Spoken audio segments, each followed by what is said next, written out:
کہ کیا ماں باپ کے پیر دھو کر پینا جائز ہے؟ ایک صاحب ہر فیسٹیول پر اپنے ماں باپ کے پیر دھو کر وہ پانی پیتے ہیں، کیا حکم شرع ہوگا؟ دیکھیں، یہ محاورتاً جو کہا جاتا ہے نا، یہ حقیقتاً ایسی چیزیں اختیار کرنا صحیح نہیں ہوتا ہے۔ یہ محاورتاً کہتے ہیں آپ آئیں گے تو آپ کے تو ہم پیر دھو کے پی لیں گے، تو یہ مطلب محاورتاً تک تو ٹھیک ہے لیکن ویسے ماں باپ کے پیر دھو کر وہ پانی پینا یہ کوئی شرعی لحاظ سے نہ باعث ثواب ہے، نہ یہ حقیقتاً کوئی ادب میں داخل ہے، بلکہ یہ بعض اوقات بیماریوں کا سبب بن سکتا ہے۔ کیونکہ اگر ماں باپ فرض کر لیں ایسے ہیں کہ وہ پیر ہی نہیں دھوتے ہیں یا زمین پہ چلتے ہیں یا میل کچیل پاؤں پہ لگا ہوا ہے، ناخنوں کے اندر میل ہے اور آپ اس پاؤں کو دھو کر وہ پانی پیے، تو لازم سی بات ہے کہ یہ تو نظافت کے خلاف ہے۔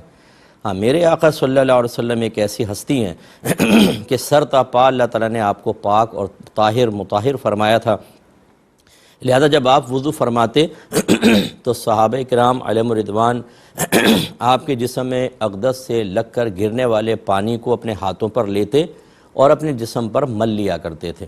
لیکن آپ کے علاوہ کسی کے لیے صحیح نہیں ہے، یہ جائز نہیں ہے، کیونکہ ہمارے جسم سے جو پانی لگ کر گرتا ہے وہ مستعمل ہوتا ہے، نجاست حکمیہ کے ساتھ نکلتا ہے، اور پھر ظاہری کوئی نجاست ہو یا ظاہری طور پر کوئی مٹی وغیرہ موجود ہو تو اور زیادہ مسئلہ۔ تو بہرحال یہ شرعاً صحیح نہیں ہے، ایسا ہرگز نہیں کرنا چاہیے۔ اور اگر ماں باپ کا ادب اور احترام ظاہر کرنا ہی ہو تو اس کے لیے پھر یہ طریقہ نہیں ہے، اس کا طریقہ یہ ہے کہ ماں باپ کی اطاعت کریں، فرما برداری کریں۔ اگر خدا نخواستہ ماں باپ کسی گناہ کے اندر مبتلا ہیں تو پوری جان لڑا دیں کہ ان کا ادب اور احترام بھی ملحوظ رہے اور وہ اس گناہ اور خطا سے رک بھی جائیں۔ یہ ایک نبی کریم نے فرمایا کہ مظلوم کی مدد کرو اور ظالم کی مدد بھی کرو۔ تو صحابہ نے پوچھا رسول اللہ ظالم کی مدد کیسے کریں؟ مظلوم کی مدد تو سمجھ میں آتی ہے۔ فرمایا اس کا ہاتھ روک کر، یعنی اسے گناہ سے روک کر اس کی مدد کرو۔ اسی طریقے سے اپنے ماں باپ کے لیے ثواب جاریہ کریں، ایصال ثواب کریں، اگر وہ فوت ہو جائیں تو ان کے لیے دعائے بخشش و مغفرت کریں۔ یہ ہیں ادب اور احترام کے طریقے۔ اس قسم کی چیزوں سے ایک تو شرعاً آپ کو بتایا کہ اس کی کوئی شرعی حیثیت نہیں ہے اور صحت اور طب کے لحاظ سے نقصان دہ بھی ہے، اور دوسری بات یہ کہ اس قسم کے حضرات جو ہیں وہ اداکاری اور ریاکاری سے بچ جائیں بہت مشکل ہے۔ وہ کبھی چھپ کر ایسا نہیں کریں گے، سب پہ ظاہر کریں گے تاکہ لوگ کہیں بھی بڑا سعادت مند بچہ ہے، ماں باپ کے پیر دھو کے پیتا ہے، تو اخلاص اور وہ تو خیر بالکل ہی نہیں رہے گا۔ تو خلاصے کلام یہ کہ اس طرح کی روایات نہ ڈالی جائیں، آپ ویسے ادب احترام کریں، اس میں کوئی حرج نہیں ہے۔ یہ بھائی نے فرمایا کہ سنا ہے کہ رات کو جھوٹے برتن دھو کر نہ رکھنے سے گھر میں بے برکتی ہوتی ہے، کیا یہ بات ٹھیک ہے؟ دیکھیں، صفائی نہ رکھنا یہ صرف برتن کے ساتھ ہی نہیں، صفائی وغیرہ نہ رکھنا، گندگی ہو تو اس سے یقینی سی بات ہے کہ اس میں برکت کم ہوتی ہے، کیڑے مکوڑے گھر میں پیدا ہوتے ہیں، خرابی پیدا ہوتی ہے، جراثیم پیدا ہوتے ہیں، یہ تمام چیزیں بے برکتی کی ظاہری ایک علامات میں شمار کی جا سکتی ہیں۔ تو اس لیے بہتر یہ ہے کہ دھو کر صاف ستھرا کچن کر کے رکھیں، لیکن ایسا کوئی شرعی لحاظ سے نہیں ہے کہ اگر آپ برتن نہیں دھوئیں گے تو گھر سے ساری برکت ختم ہو جائے گی اور یہ کوئی گناہ ہے، کوئی ناجائز ہے، ایسا نہیں ہے۔ کبھی کبھار بہنیں تھکی ہوئی ہوتی ہیں تو وہ رات میں نہیں دھو پاتی تو چلیں صبح دھو لیں، لیکن عادت نہیں بنانی چاہیے۔ آپ کا کچن، آپ کا سنک بالکل صاف ستھرا ہونا چاہیے۔ یہ جو ہماری بہنیں کرتی ہیں کہ رات میں چھوڑ دیتی ہیں اور پھر جھینگر مچھر کیڑے مکوڑے پیدا ہوتے ہیں اور پھر وہ اتنی تیزی کے ساتھ انڈے بچے دیتے ہیں اور پھر وہ سارا کچن گندا ہو جاتا ہے، خراب ہوتا ہے، یہ چیز مناسب نہیں ہے، یہ نہیں ہونا چاہیے۔ کسی نے پوچھا کہ کیا بڑے یا بچے پر قرآن کی کوئی بھی آیت پڑھ کر دم کیا جا سکتا ہے؟ جی بالکل کیا جا سکتا ہے۔ اس میں تھوڑی سی تفصیل ہے کہ ایک تو یہ کہ حدیث میں کوئی چیز آ گئی کہ نبی کریم صلی اللہ علیہ وسلم نے یا صحابہ کرام نے کوئی مخصوص آیت، کوئی یہ مخصوص صورت پڑھ کر دم کی اور اس سے شفا حاصل ہوئی، تو یہ تو پھر حدیث سے اس کا ثبوت ہے، اس میں آپ بالکل کامل یقین کے ساتھ کر سکتے ہیں کہ یہ چونکہ حدیث سے ثابت ہے تو اس میں ضرور ایسا برکت ہوگی۔ جیسے الحم شریف کے بارے میں ہے کہ ایک صحابی نے ایک کافر کے اوپر الحم شریف پڑھ کر دم کی، جس کو بچھو نے کاٹا تھا تو اس کا زہر زائل ہو گیا۔ اسی طرح نبی کریم صلی اللہ علیہ وسلم نے اس کو سورۃ الشفا قرار دیا۔ تو یہ ایسا ہے، اور کئی اور صورتیں ہوتی ہیں، آیات وغیرہ وہ آپ پڑھ سکتے ہیں۔ ایک ہوتا ہے کہ آپ کوئی حدیث وغیرہ سے ثابت نہیں، لیکن ویسے ہی کوئی حسن ظن قائم کر کے دم کرنا چاہتے ہیں تو یہ بالکل ٹھیک ہے، کوئی بات نہیں ہے، کیونکہ پورا قرآن بابرکت ہے۔ جہاں سے بھی پڑھ کر آپ حسن ظن قائم کر کے اچھی نیت کے ساتھ کریں گے، اللہ تعالیٰ برکت پیدا فرمانے والا ہے، یہ بھی ٹھیک ہے۔ پھر ایک تیسری چیز ہے کہ منقول نہیں ہے، ہم دم کر رہے ہیں لیکن اس کے فائدے اپنے پاس سے بیان کر دیں۔ یہ دم کر دو تو کرونا بھاگ جائے گا، یہ دم کر دو تو چکن گونیا ختم ہو جائے گا، یہ دم کر دو تو فلاں ہو جائے گا۔ اچھا کہاں سے ثابت ہے؟ ثابت تو نہیں ہے۔ یہ جو اپنے پاس سے خود ساختہ فضائل وضع کر کے اور پھر آیات یا احادیث کے ساتھ اس کو منسوب کر کے بیان کرتے ہیں، اس سے خرابی پیدا ہو سکتی ہے کہ آپ نے ہو سکتا ہے کہ اپنے حسن ظن کے تحت ایک بات کہی اور آگے چل کر پھر یہ حدیث بن جائے، کیونکہ لوگوں کا یہ معاملہ ہے، وہ حدیث میں آیا ہے کہ یہ کریں گے تو یہ اس طرح ہو جائے گا۔ اور یہ باقاعدہ پوسٹیں آپ دیکھیں گے، جب کرونا بہت زیادہ تھا تو پوسٹیں نکال دی تھیں کہ کرونا کا شرط یا علاج، نبی کریم نے یہ ارشاد فرمایا۔ حالانکہ اس زمانے میں کرونا تھا ہی نہیں، تو پھر کیسے اس کے بارے میں یہ آیات نازل ہو سکتی ہیں یا نبی کریم صلی اللہ علیہ وسلم کا فرمان ہو سکتا ہے؟ تو پھر یہ خرابی ہو سکتی ہے۔ تو اپنے پاس سے فضائل نہ بنائیں، ویسے آپ قرآن پاک جہاں سے بھی پڑھ کر دم کریں گے انشاءاللہ اللہ تعالیٰ اس میں برکت عطا فرمائے گا۔ ایک بھائی نے کویسچن کیا تھا کہ کیا نابالغ بچے کے ہاتھ سے لیے ہوئے پانی سے وضو نہیں ہو سکتا؟ دیکھیں دو چیزیں ہوتی ہیں سوری، ایک تو یہ ہے کہ آپ کا پانی ہے اور نابالغ بچہ آپ کو لا کر دے دیتا ہے کہ جی آپ وضو وغیرہ کر لیں، اس میں تو کوئی مسئلہ نہیں ہے، تو آپ کا پانی ہے، اس میں کوئی پرابلم نہیں ہے۔ جیسے حضرت ابن عباس رضی اللہ تعالی عنہ نے حالت صغر میں ہی نبی کریم صلی اللہ علیہ وسلم کو وضو کا پانی دیا، تو یہ حسن ظن یہی ہے کہ وہ سرکار کا پانی تھا، وہ لا کر دے دیا۔ اور دوسری صورت یہ ہوتی ہے کہ آپ کا پانی نہیں ہے بلکہ نابالغ نے کسی ایسی جگہ سے پانی بھرا کہ جہاں سے جو بھی پانی بھر لے اس کا مالک ہو جاتا ہے، جیسے سبیلیں وغیرہ ہوتی ہیں یا کوئی نہر وغیرہ ہوتی ہے گاؤں کے اندر، جو بھر لے پانی وہ اسی کا ہو جاتا ہے۔ ایسی صورت میں فقہا نے ضرور فرمایا کہ جب نابالغ اس پانی کو لے گا تو اس کا مالک ہو جائے گا، اور نابالغ اپنے مال کو کسی کو تحفتاً بھی نہیں دے سکتا، اور نہ نابالغ سے اس قسم کی چیزیں لی جا سکتی ہیں، ٹھیک ہے؟ تو اس میں پھر یہ ہو سکتا ہے کہ جہاں سے آپ کے ذہن میں سوال پیدا ہوا کہ کیا وضو ہوگا کہ نہیں ہوگا، وضو تو پھر بھی ہو جائے گا، یاد رکھیں، لیکن اس پانی کا لینا مناسب نہیں ہے۔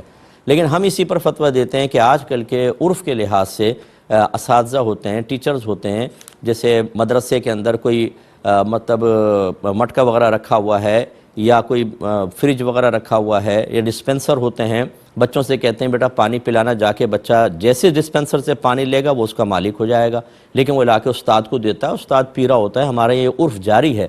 تو اس طرح کی چیزوں کے اندر اب سختی نہیں کی جائے گی کیونکہ عرف بدل چکا ہے۔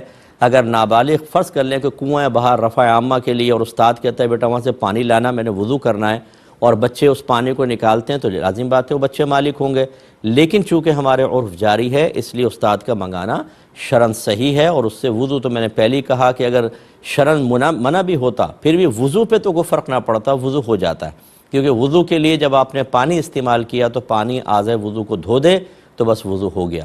حتیٰ کہ معاذ ثم معاذ اللہ اگر کوئی پانی چوری کر کے وضو کرے گا نا، وضو پھر بھی ہو جائے گا، لیکن پانی چوری کرنا پھر اس پانی کو استعمال کرنا یہ شرعاً ضرور گناہ کا کام ہوگا، لیکن وضو پر اس سے کوئی فرق نہیں پڑے گا۔ تو امید ہے کہ آپ بات سمجھے ہوں گے۔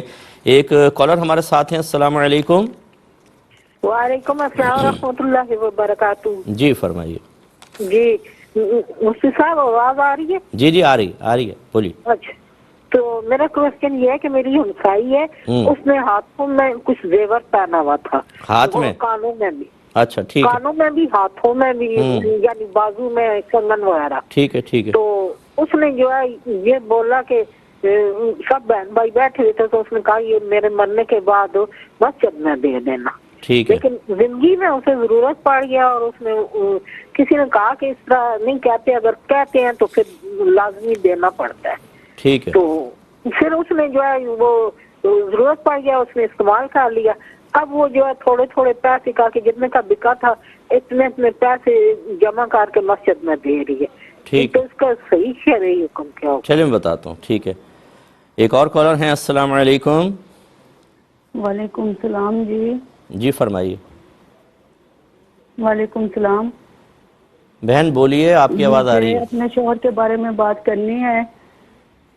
جی بالکل مختصر بات کیجیے گا، مختصر، ٹھیک ہے بہن فرمائیں۔ اور اس کی نا بہنیں کہتے ہیں کہ اب ہم حصہ لینا چاہتے ہیں۔ میری ایک بیٹی ہے، مطلب کہ ان کو نا اب 9 ماہ ہو گئے ہیں فوت ہوئے ہوئے ہیں۔ جی تو وہ اب اس کی بہنیں کہتی ہیں کہ ہم نا اپنے بھائی سے حصہ، 5 بھائی ہیں اور کسی سے نہیں کہہ رہی، اور اس سے کہتی ہے کہ ہم حصہ لیں گے برابر کی زمین، مطلب کہ ان کے باپ نے ان کو دی تھی، 14 سال پہلے دی تھی۔ یعنی آپ کے اس کے شوہر ساتھ کو آپ کے سسر نے وہ زمین مالک بنا دیا تھا کہ زندگی میں؟ جی مالک بنا دیا تھا۔ بس ٹھیک میں بتاتا ہوں انشاءاللہ۔ میں عرض کرتا ہوں انشاءاللہ، یہ کویسچن کیا کہ ہمسائی ہے، اس نے یہ مطلب اپنے بہن بھائیوں کو جمع کر کے وصیت کر دی کہ جب میں مر جاؤں تو میرے یہ گولڈ مسجد کے اندر دے دینا۔ تو اب ضرورت پڑ گئی ہے زندگی کے اندر، اس نے اس کو سیل کر دیا، اور لیکن کسی نے کہا کہ جب تم نے کہہ دیا تو اب تو دینا ہی ہوگا، تو وہ آہستہ آہستہ تھوڑا تھوڑا پیسہ جمع کر کے مسجد میں دے رہی ہے۔ دیکھیں پہلی بات تو یہ کہ اگر وہ یہ کہہ کے چلی جاتی کہ یہ گولڈ مسجد میں دے دینا، وصیت کر جاتی اور ان کا انتقال ہو جاتا، تو مالی وصیت جو ہے یاد رکھیں وہ 1/3 میں جاری ہوتی ہے، یعنی ان کا جتنا بھی ان خاتون کا مال تھا اس کو سب کو جمع کیا جائے گا۔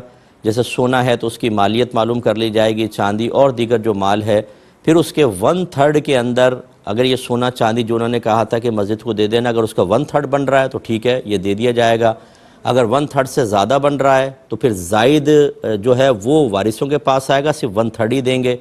اور اگر یہ 1/3 سے کم بن رہا ہے تو کوئی مسئلہ نہیں ہے، کیونکہ 1/3 تک یعنی تہائی حصے تک وصیت جاری ہو سکتی ہے، تو پھر تو ٹھیک تھا۔ لیکن جب یہ زندگی میں ہی ان کو ضرورت پڑ گئی تو یاد رکھیں کہ اگر انہوں نے گولڈ خرچ کر دیا تھا تو اب ان کو مسجد میں دینے کا کوئی یعنی لازم نہیں ہے مسجد میں، انہوں نے کوئی اللہ منت نہیں مانی تھی، انہوں نے تو ایک وصیت کا اظہار کیا تھا، لہٰذا اب اگر یہ مسجد میں نہ بھی دیں تھوڑا تھوڑا پیسہ تو کوئی حرج نہیں ہے، اور اگر دینا چاہیں تو غیر لازم سمجھے بغیر دینا چاہیں تو ٹھیک ہے، وہ تو صدقہ ہے، اچھی بات ہے، ان کے لیے ثواب جاریہ ہو سکتا ہے اگر صحیح یوز کیا جائے تو۔ لیکن بہرحال وصیت کرنے کے بعد اگر ہم اس مال کو استعمال کر لیتے ہیں تو وصیت کرنے سے وہ مال کسی جگہ پر دے دینا لازم نہیں ہو جاتا ہے، تو اس لیے یہ تفصیل ذہن میں رکھیں۔ ایک مختصر سا بریک لیں گے، ہمیں یقین ہے آپ ہمارے ساتھ ہی رہیں گے۔ بسم اللہ الرحمن الرحیم، کچھ کالرز ہیں، پہلے کال لیتے ہیں۔ السلام علیکم۔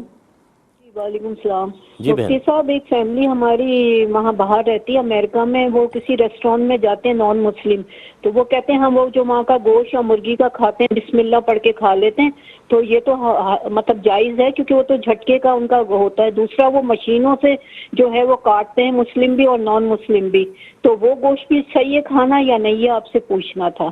چلیں میں بتاتا ہوں۔ ایک اور کالر ہیں۔ السلام علیکم۔ وعلیکم السلام مفتی صاحب۔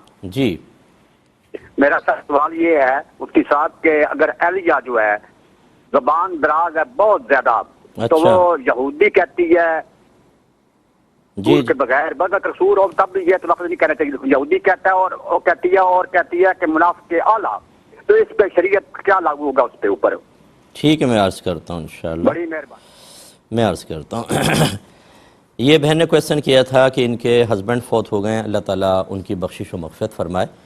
تو کہتی ہیں میری ایک ہی بیٹی ہے اور میرے شوہر کو ان کے والد نے یعنی ان بہن کے سسر نے کچھ زمینیں اپنی زندگی میں تحفتاً دے دی تھیں، تو اب جو شوہر کی سسٹرز ہیں وہ مطالبہ کر رہی ہیں کہ ان زمینوں سے ہمیں بھی حصہ دیا جائے، جبکہ اور ان کے 5 بھائی بھی ہیں، ان سے مطالبہ نہیں کر رہی، صرف میرے شوہر کے بارے میں کہتی ہیں کہ ان کی زمینیں ہمیں بھی دی جائیں، کیا حکم شرع ہوگا؟ دیکھیں اگر واقعی معاملہ ایسا ہے کہ آپ کے سسر نے اپنی زندگی میں وہ زمینیں آپ کے شوہر کے نام کر دی تھیں یعنی تحفتاً دے دی تھیں اور مکمل تصرف کا اختیار بھی دے دیا تھا کہ آپ کے شوہر چاہیں تو ان کو بیچیں، کسی کو تحفے میں دیں، انہیں ٹھیکے کے اوپر دیں، اس طرح کا اگر کلی اختیار دے دیا تھا تو وہ زمینیں آپ کے سسر کی ملکیت سے نکل کر آپ کے ہسبینڈ کی ملکیت میں داخل ہو گئیں، اور جب ایسا ہو گیا تو آپ کے سسر کا وہ مال وراثت رہا نہیں۔ اب آپ کے شوہر فوت ہوئے تو پھر شوہر کی جو وراثت ہے اس وراثت کے اعتبار سے الگ مسئلہ ہے کہ وہ تقسیم ہوگا، لیکن سسر کی وراثت کے اعتبار سے آپ کے جو بچوں کی پھپھیاں ہیں ان کا حق نہیں بنے گا، ٹھیک ہے؟ اب شوہر کے اعتبار سے الگ مسئلہ ہے، لیکن اگر وہ سسر کے اعتبار سے کہہ رہی ہیں کہ ہمارے والد صاحب کے تھا تو اس کا دیا جائے تو یہ ٹھیک نہیں ہوگا۔ تو خلاصہ کلام یہ ہے کہ وہ آپ کے شوہر کی ملک تھی، شوہر کی وراثت کے اعتبار سے حصہ بن سکتا ہے، لیکن اس اعتبار سے کہنا کہ یہ میرے والد صاحب کی ہیں تو جتنا شوہر کو حصہ ملا تو بہنوں کو نصف ملتا ہے، اس اعتبار سے ہمیں نصف زمین دی جائے، یہ ان کا مطالبہ ٹھیک نہیں ہے۔ یہ بھائی نے کویسچن کیا کہ بہن نے فرمایا کہ ایک فیملی ہے USA میں، وہ غیر مسلم کے ہوٹلز میں جا کر اور ایسا کوئی گوشت جس کے بارے میں کنفرم پتہ ہے کہ یہ مشینی ذبیحہ سے یہ جانور ذبح ہوا ہے، اسے وہ کھا لیتے ہیں بسم اللہ الرحمن الرحیم پڑھ کر، کیا حکم شرع ہوگا؟ دیکھیں، یاد رکھیے کہ اگر غیر مسلم کہتا ہے کہ یہ گوشت چاہے حلال ہے طیب ہے، اس کے قول کا اعتبار نہیں ہوگا، اور وہ حرام رہے گا۔ اسی طریقے سے اگر غیر مسلم کو ذبح کرتا ہے اور غیر مسلم سے مراد کتابی نہ ہو، عیسائی اور یہودی، اور وہ بسم اللہ الرحمن الرحیم پڑھے بغیر اس کو ذبح کرے گا، تو یعنی اگر یہودی یا عیسائی نہ ہو، چاہے بسم اللہ پڑھ کر ذبح کرے، جیسے آتش پرست اور بت پرست وغیرہ ہے، وہ جانور حرام ہوگا، اور یہودی عیسائی اگر بغیر بسم اللہ الرحمن الرحیم پڑھے ذبح کر دیں گے، اللہ کا نام ذکر نہ کریں، تب بھی حرام ہوگا۔ اور اب جو ہے وہ جو مطلب اہل کتاب جو پہلے کہلاتے تھے، اب وہ اہل کتاب نہیں ہیں، عقیدے کے اعتبار سے بہت تغیر اور بگاڑ پیدا ہو چکا ہے، اور یہ بارہا ہم نے آپ کو سمجھایا کہ اب مسلمانوں کی حالت یہ ہے کہ بیسک اگر آپ قرآن کے بارے میں، حدیث کے بارے میں، فقہ کے بارے میں کویسچن کر لیں، ہمارا مسلمان نہیں جانتا، حالانکہ ہمارا مذہب کامل، اسلام بالکل مکمل تعلیمات فراہم کرتا ہے، قرآن موجود ہے، نبی کریم صلی اللہ علیہ وسلم کی احادیث کا جمع کا اہتمام کیا گیا، ذخیرہ حدیث بھی موجود، تب ہمارے علم کا عالم یہ ہے۔ اور دیگر مذاہب کے جہاں پر نبی کی تعلیمی محفوظ نہیں ہے، کتابوں میں تغیر اور تصرف کر لیا گیا، تو ان کے ایمانیات کا عالم کیا ہوگا؟ تو اس لیے یہ ذبیحہ بہرحال ناجائز ہی کہلائے گا، یہ گوشت بالکل کھانا حرام ہوگا۔ اسی طرح جو مشینی ذبیحہ ہوتا ہے کہ اس میں خود بخود وہ کٹتا رہتا ہے اور وہ جانور اور کوئی بسم اللہ اللہ اکبر وغیرہ نہیں پڑھا جاتا، یہ جانور بھی بالکل حرام ہوگا۔ اب یہ کہنا کہ جی ہم تو بسم اللہ پڑھ کے کھا لیتے ہیں، تو کیا بسم اللہ پڑھنے سے اللہ تبارک و تعالیٰ کے حرام کردہ کو آپ حلال سمجھتے ہیں کہ ہو جائے گا؟ اگر معاذ اللہ ثم معاذ اللہ ایسا ہی ہو، تو اگر کوئی بسم اللہ پڑھ کے شراب پی لے تو کیا وہ طیب حلال ہو جائے گی؟ بسم اللہ پڑھ کر سود لے لے، بسم اللہ پڑھ کر رشوت لے لے؟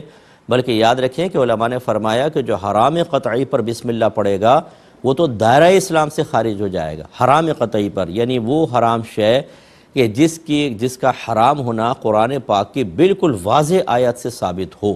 یہ گوشت کے بارے میں نہیں کہہ رہا ہوں کیونکہ یہ حرام قطعی نہیں ہے، کیونکہ شبہ ہے اس کے اندر، کچھ نہ کچھ ہو سکتا ہے کہ آپ جو بیان کر رہے ہو سکتے ہیں ویسی صورتحال نہ ہو، یہ ہو سکتا ہے، لیکن جیسے یہ شراب کی میں نے مثال دی، یا سود کی مثال ہے، یا رشوت ہے، یا چوری کا مال آپ نے بسم اللہ پڑھ کر چوری کر لی ہے، تو یہ حرام قطعی، آپ نے بسم اللہ پڑھی، آدمی دائرہ اسلام سے خارج ہو جائے گا۔ اور ان کے بارے میں خطرہ ضرور موجود ہے کہ اگر وہ واقعی ذبیحہ مطلب غیر مسلم نے ذبح کیا ہے یا اس میں شرعی تقاضے پورے نہیں ہوئے تو وہ حرام ہے، اور وہ حرام کے اوپر بسم اللہ پڑھنا یہ ایمان کے لیے کافی خطرہ ہے۔ لیکن میں اس کو حرام قطعی اس لیے نہیں کہہ رہا ہوں کہ آپ کے سامنے پروسیجر ذبح کا واضح طور پہ موجود نہیں ہے، وہ تو ہوٹل میں آپ کہہ رہے ہیں بھی غیر مسلم کا ہے، ہو سکتا ہے مسلمان سے ذبح کروایا ہو، کہیں سے لایا ہو، لیکن یہاں پر ہم حسن ظن قائم نہیں کر سکتے ہیں، اس لیے ہو سکے تو یہ میرا کلپ ان فیملی کو آپ دیں کہ ایسا نہ کریں۔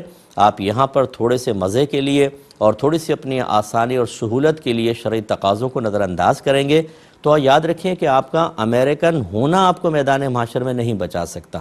اگر آپ یہ سوچیں کہ ہم تو امریکہ میں تھے یا باہر کے کنٹریز میں تھے، ہماری کچھ مجبوریاں تھیں، تو وہ مجبوریاں واقعی شرعی مجبوری ہے کہ نہیں، یہ وہاں کے علماء کرام سے آپ معلوم کریں، مفتیان کرام سے معلوم کریں، اور وہ کبھی بھی آپ کو اس کی پرمیشن نہیں دیں گے۔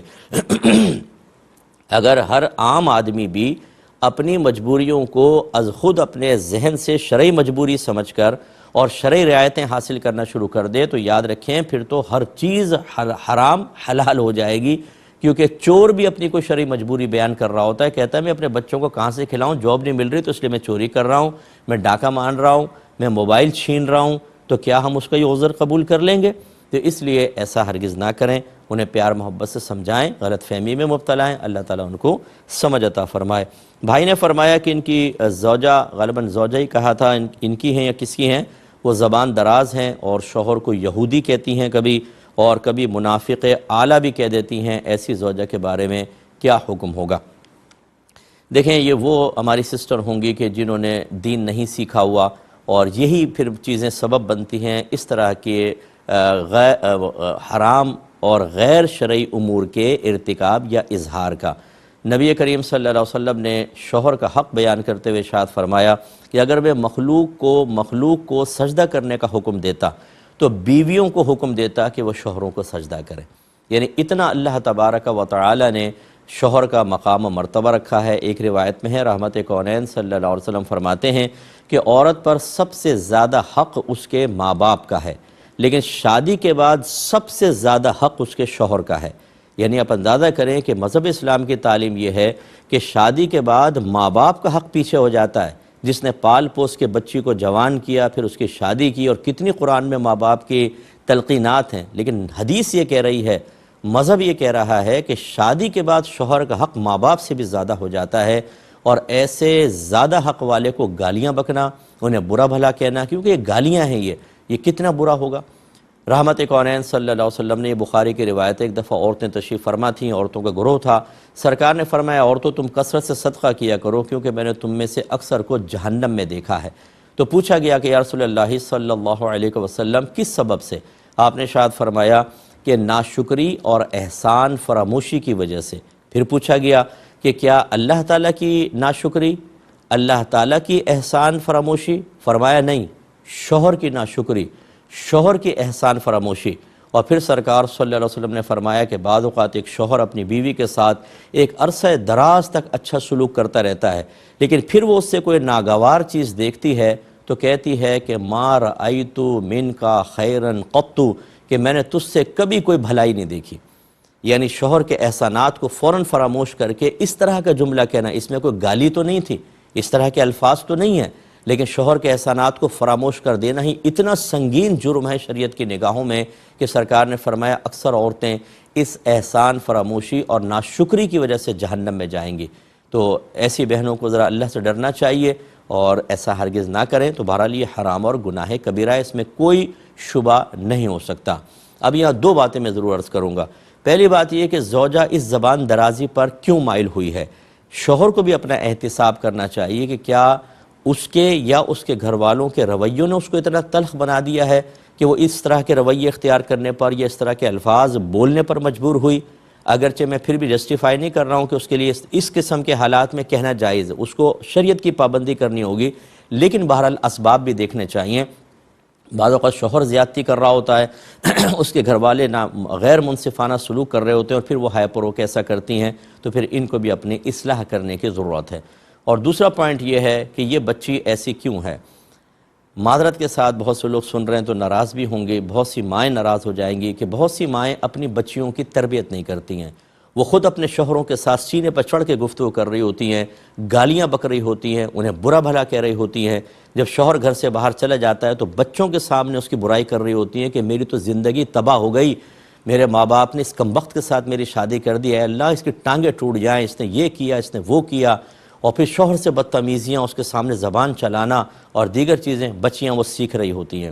پھر وہ اپنے گھر میں جاتی ہیں اور اسی طرح کرتی ہیں. نہ بچیوں کو شوہر کے حق اور نہ اس کے احترام کے بارے میں بتایا، بلکہ خود پریکٹیکل کر کے بچیوں کو شوہر کے خلاف دلیر کر کے گھر سے نکالا.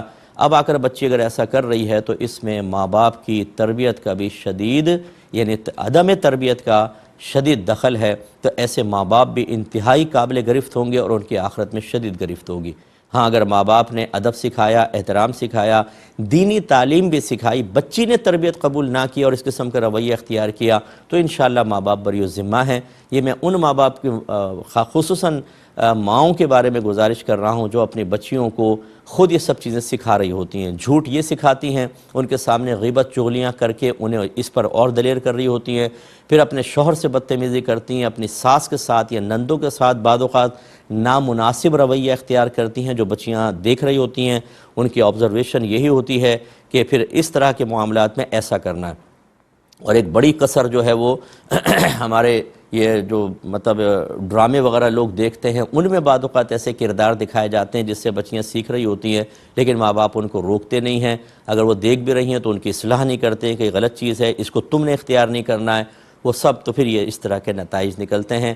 بہرحال جس کا قصور ہے وہ اپنے قصور کو سمجھے، جس کی تربیت کی کمی ہے وہ اپنے قصور کو سمجھ کر اس کا تدارک کرنے کی کوشش کرے۔ اور میری ایسی جو بہنیں، جرأت مند بہنیں جو اپنے شوہر کو کچھ نہیں سمجھتی، کہتی ہیں میں بالکل پرواہ نہیں کرتی ہوں، میری بہنوں آپ کو پرواہ کرنی ہوگی۔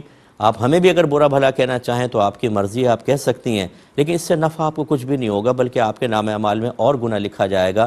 تھوڑا سا سنجیدگی کے ساتھ اپنے رویے پہ غور کریں۔ حضرت اسرائیل علیہ السلام عنقریب آپ کی روح قبض کرنے کے لیے آنے والے ہیں۔ مرنے کے بعد آپ کو پتہ چلے گا کہ آپ نے کس قدر سنگین غلطی کی تھی، اور جب کسی نے ہمدردی کے ساتھ آپ کو نصیحت کرنے کی کوشش کی تھی تو اس نصیحت کو ٹھکرا کر آپ نے اپنا کتنا بڑا نقصان کیا، اور اپنی بچیوں کی غلط تربیت کر کے آپ نے کتنا بڑا اپنے لیے گناہ جاریہ کیا، اور اپنی بچیوں کے گھروں کی تباہی اور بربادی کا آپ نے سامان کیا۔ ان سب کا وبال اللہ نہ کرے پھر آپ کو میدان محشر میں یا قبر میں دیکھنا پڑ سکتا ہے۔ اس لیے برا نہ مانیں، اپنا احتساب کریں، شوہر بھی کرے، بیوی بھی کرے، شوہر کے گھر والے بھی کریں، اور اپنی اصلاح کر کے اپنے آپ کو اچھا بنائیں۔ ایک مختصر سا بریک لیں گے، ہمیں یقین ہے آپ ہمارے ساتھ ہوں گے۔ بسم اللہ الرحمن الرحیم۔ ایک بھائی نے کویسچن کیا تھا کہ ہمارے پڑوس میں ایک صاحب رہتے ہیں جن کا بیٹا 12 سال کا ہے اور بیٹی 9 سال کی ہے۔ وہ صاحب ان بچوں کی پیشانی پر، ناک پر اور لپس کے اوپر پیار کرتے ہیں، کیا ان کا ایسا کرنا شرعاً جائز ہے کہ ناجائز؟ دیکھیں، لپس پر پیار کرنا تو چاہے بیٹا ہو وہ بھی شرعاً صحیح نہیں ہے، یہ معیوب ہے، اچھا نہیں ہے۔ بیٹے کے چہرے پہ پیار کر سکتا ہے باپ، اگر ابھی 12 سال کا ہے، چھوٹا ہی لگتا ہے بچہ، سر پہ بھی پیار کر سکتے ہیں۔ اور لیکن جو بیٹی کا معاملہ ہے یہ بہت ہی سینسٹیو معاملہ ہے۔ بچی کے لپس پہ اگر وہ پیار کریں گے، کیونکہ 9 سال کی بچی کے بالغہ ہونے کے امکانات ہیں، اور اگر بالغہ نہ بھی ہو تو یہ مشتہات کہلاتی ہیں۔ ایسی بچی کے جس کو دیکھ کر کسی کے دل میں برا خیال آ سکتا ہے، یعنی اس کے قریب ہونے کا خیال آ سکتا ہے، تو اس بچی کو مشتہات کہا جاتا ہے۔ اور ایسی بچی کے اگر لپس کے اوپر باپ بھی پیار کرے گا تو حرمت مصاہرت کے امکانات ہیں، یعنی بیوی ہمیشہ کے لیے حرام ہو سکتی ہے۔ میں بہت ہی محتاط الفاظ میں یہ باتیں ذکر کر رہا ہوں، لیکن یاد رکھیں کہ یہ حرمت مصاہرت کا مسئلہ ہوتا ہے۔ حرمت کا معنی حرام ہونا، مصاہرت کا مطلب سسرالی رشتے، یعنی سسرالی رشتوں کی وجہ سے بعض اوقات حرمت پیدا ہوتی ہے، وہ اس قسم کے امور میں پیدا ہو سکتی ہے۔ سسرالی رشتوں کی حرمت کا مطلب کیا ہے؟ جیسے دیکھیں، آپ شادی کرتے ہیں تو بیوی کی جو والدہ ہیں، ساس، وہ ہمیشہ کے لیے اس لڑکے کے اوپر حرام ہو جائے گی۔ پہلے تو نہیں تھی نا، اگر وہ شادی کرنا چاہتا ساس سے کر لیتا، یعنی اس عورت سے کر لیتا، لیکن جب بیٹی سے شادی ہوئی تو یہ رشتہ اس کے اوپر ہمیشہ کے لیے حرام ہو گیا۔ تو اسی طرح بہو کے اوپر سسر ہمیشہ کے لیے حرام ہو جاتا ہے۔ اگر بیٹا مر بھی جائے تو سسر اس بہو سے نکاح نہیں کر سکتا، یہ حرمت ابدیہ ہے۔ تو یہ کس وجہ سے رشتے پیدا ہوئے؟ حرمت کے رشتے، سسرالی رشتے قائم ہونے کی وجہ سے۔ تو یہ یاد رکھیں کہ اسی طریقے سے یہ حرمت مصاہرت کا مسئلہ ہو سکتا ہے کہ اگر والد اپنی بیٹی کو شہوت کے ساتھ چھو دیتا ہے، اور بعض اوقات ایسے امر ہوتے ہیں کہ وہ لاکھ قسمیں کھائے کہ میرے دل میں کوئی برا خیال نہیں تھا، لیکن اس میں اس کا قول قبول نہیں کیا جائے گا۔ لپس کا مسئلہ بھی فقہا نے یہی لکھا ہے، تو اس لیے بہت ہی خطرے کی صورتحال ہے، ان صاحب کو سختی کے ساتھ منع کیا جائے۔ اور میری ریکویسٹ ہے آپ سے، جنہوں نے کویسچن بھیجا تھا، یہ پڑوسی ملک کا کویسچن تھا، ابھی میں آپ کو عرض کر دوں کہ ان صاحب کو یہ مسئلہ بتا کے انہیں کہیں کہ اپنے قریبی کسی بھی دارالعلوم میں جا کر فوراً اس کے اوپر ایک فتویٰ لے لیں، ورنہ ہو سکتا ہے کہ آپ کی آخرت کی بربادی کا سامان ہو جائے۔ ایک بچے نے پوچھا ہے کہ یہ لیو ان ریلیشن شپ کیا یہ مذہب اسلام میں جائز ہے یا نہیں ہے؟ دیکھیں، اس کا بیسک کانسیپٹ کیا ہوتا ہے کہ ایک کپل، کوئی لڑکا یا لڑکی جن میں لیگلی میرڈ نہ ہوں، وہ لیگلی یعنی شادی نہ ہوئی ہو، وہ صرف اپنے پیار محبت کی وجہ سے ایک ساتھ رہائش اختیار کر لیں، اس کو کہتے ہیں لیو ان ریلیشن شپ۔ اور اس کے بارے میں جب آپ پوچھ رہے ہیں کہ جائز ہے کہ نہیں، تو لازم سے بات ہے کہ جو مذہب اسلام ایک مرد مومن کو بھی کہے کہ عورت نظر آئے تو اپنی نگاہوں کو جھکا لو، اس کے جسم پر، اس کے چہرے پہ نگاہ نہ ڈالو، وہ کہاں اس کی اجازت دے سکتا ہے کہ ایک جوان لڑکی کے ساتھ، ایک اجنبی لڑکے کے ساتھ لڑکی، اور لڑکی کے ساتھ لڑکا ایک جگہ رہائش اختیار کر لے؟ ان کا ساتھ رہنا یہ گناہ، ان کا دیگر کسی بھی قسم کا ریلیشن قائم کرنا یہ حرام، اور اگر خدا نخواستہ زنا کر لیتے ہیں، انہیں جسمانی تعلق قائم کرتے ہیں تو زنا خالص ہے۔ تو مذہب اسلام میں اس کی کوئی گنجائش نہیں ہے۔ اب آہستہ آہستہ یہ چیزیں ہمارے معاشرے میں سرایت کرتی چلی جا رہی ہیں، اور ہم جیسے لوگ جو دین کا کام کر رہے ہیں اور کچھ نون پرسن میں ہمارا بھی کہیں فہرست کے آخر میں شمار ہو جاتا ہے پرسنز کے اندر، تو پھر لوگ اپنے مسائل ہمیں ذکر کرتے ہیں. اتنا خطرناک مسئلہ چل رہا ہے جس کی کوئی انتہا نہیں. اس لیے میں ماں باپ سے اکثر گزارش کرتا ہوں کہ دنیاوی تعلیم کو ہمارا مذہب بنا نہیں کرتا ہے. آپ دنیا سے نفع حاصل کریں، ہمارا مذہب آپ کو منع نہیں کرے گا، لیکن مذہب آپ کو یہ تعلیم ضرور دے گا کہ ہر چیز کے بارے میں ایک شرعی لمٹ آپ ضرور معلوم کر لیں کہ اگر اس لمٹ کو آپ کراس کریں گے تو آپ گناہ گار ہوں گے. اپنے بچوں کو یہ سمجھانا، اتنا مذہب سکھانا بہت ضروری ہے کہ بچے جو جدید چیزیں ان سے استفادہ کرنا چاہتے ہیں یا کوئی مطلب آپ کے ماحول میں کوئی چیز رائج ہو چکی ہے لیکن مذہب اس سے منع کرتا ہے، بچوں کو اس کا شعور حاصل ہونا چاہیے.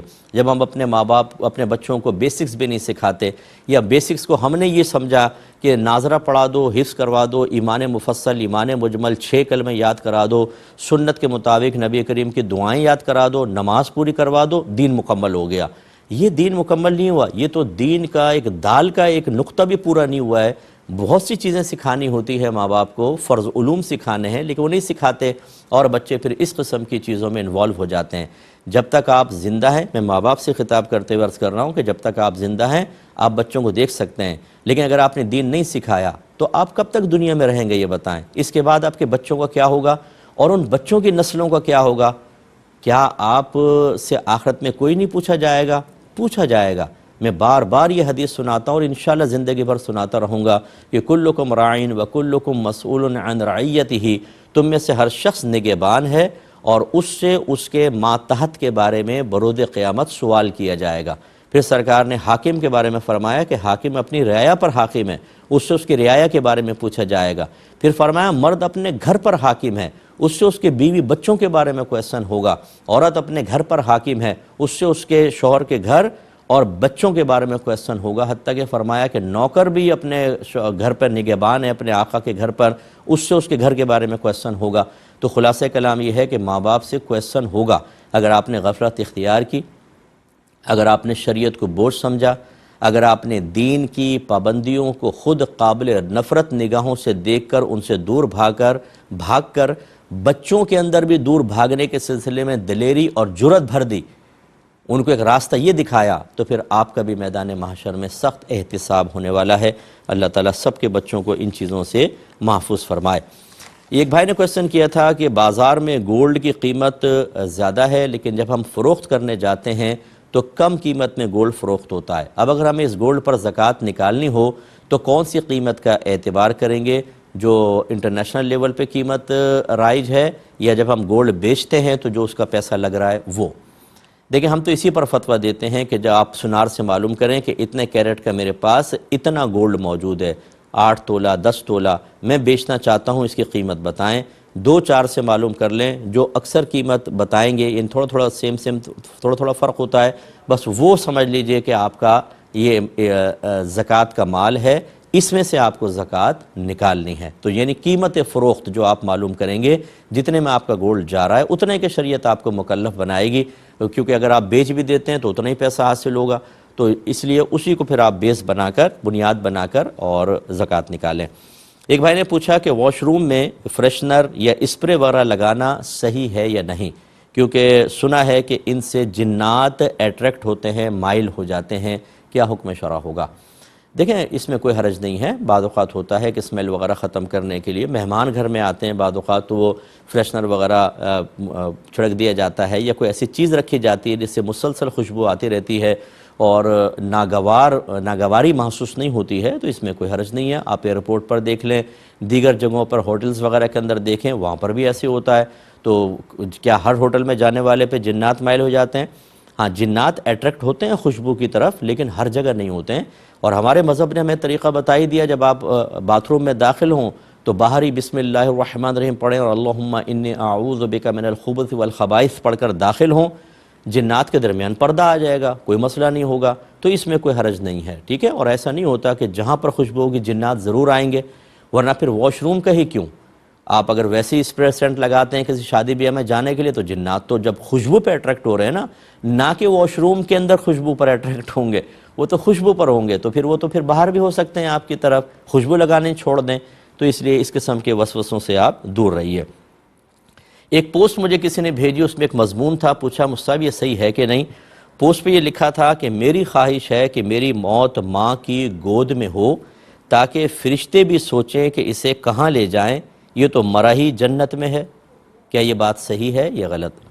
دیکھیں، یہ بیمار اور کمزور اور علم سے خالی ذہنوں کی پیداوار ہوتی ہے کہ وہ اس قسم کے جملے لکھ کر، اس قسم کی باتیں لکھ کر عام لوگوں کے درمیان عام کرتے ہیں۔ اور بڑی معذرت کے ساتھ پھر میں یہ جملہ کہوں گا کہ ہمارے وہ قلوب جو قرآن کی باتوں کو تسلیم کرنے کے لیے تیار نہیں ہیں، ان کا اثر لینے کے لیے تیار نہیں ہیں، علماء کی تقاریر، ان کے بیانات سے اثر نہیں پیدا ہوتا، حدیثیں پڑھتے ہیں اثر پیدا نہیں ہوتا، ان چیزوں سے فوراً متاثر ہو جاتے ہیں۔ جیسے پچھلے دنوں میں نے ایک اور بھی آپ کو بتایا تھا کہ اپنے ہر بہن کو چاہیے کہ اپنے بھائی سے اچھی طرح مل لے، کیونکہ مرنے کے بعد پھر قیامت تک بھائی بہن آپس میں نہیں مل سکیں گے، یعنی روحیں آپس میں نہیں مل سکیں گی۔ اور نیچے لکھا تھا اس چیز نے میرے دل کو ہلا کر رکھ دیا، مجھے رنجیدہ کر دیا، اور وہ پھر وہ ایموجی وغیرہ بنا دی وہ آنسو نکالنے والی۔ اب جو اس کو دیکھ رہا ہے آگے فارورڈ کر رہا ہے، بہنیں پریشان ہونے نے مجھ سے پوچھنا شروع کر دیا کہ مفتی صاحب کے مرنے کے بعد ہمارے بھائی پھر ہم کبھی ملاقات نہیں ہو سکتی ان سے قیامت تک۔ تو یہ صورتحال وہ بھی غلط اور یہ بھی بالکل غلط ہے۔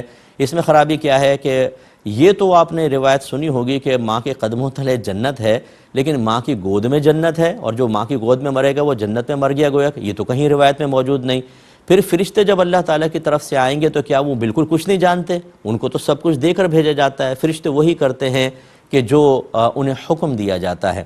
اب فرشتہ آ کے وہ، یعنی فرشتوں کو پتہ ہی نہیں تھا وہ ماں کی گود میں مرا ہوا ہے، اب وہ کہاں لے کر جائیں بھئی؟ یہ تو پہلے جنت میں مرا ہوا ہے، تو جنت تو ثابت ہی نہیں ہے، پھر وہ فرشتے ایسا کیوں کہیں گے؟ اور کیا فرشتوں کو پتہ ہی نہیں ہے بالکل کہ اس کی روح کو کہاں لے کے جانا ہے؟ معذب روح ہے یا یہ انعام یافتہ روح ہے؟ یہ فرشتوں کی ایک معذلہ ثم معذلہ کم علمی یا جہالت کی طرف اشارہ۔ خلاصہ کلام یہ ہے کہ اس قسم کی چیزیں بنانے والے اپنی آخرت کی بربادی کا سامان کر رہے ہوتے ہیں۔ یہ جتنا فارورڈ ہوتا جائے گا اتنا اس شخص کے اوپر وبال طاری ہوتا رہے گا، اور آپ اس میں حصے دار نہ بنیں کہ اس کی طرف سے آپ تک آیا اور اس کے بعد جتنے تک آپ جائے گا اس کا وبال آپ پر، پھر آپ سب کا اس کے اوپر۔ اس لیے اس سے بالکل اجتناب کریں۔ اللہ تعالی ہمیں سمجھ کے توفیق عطا فرمائے۔ میری گزارش ہے پروگرام کے وقت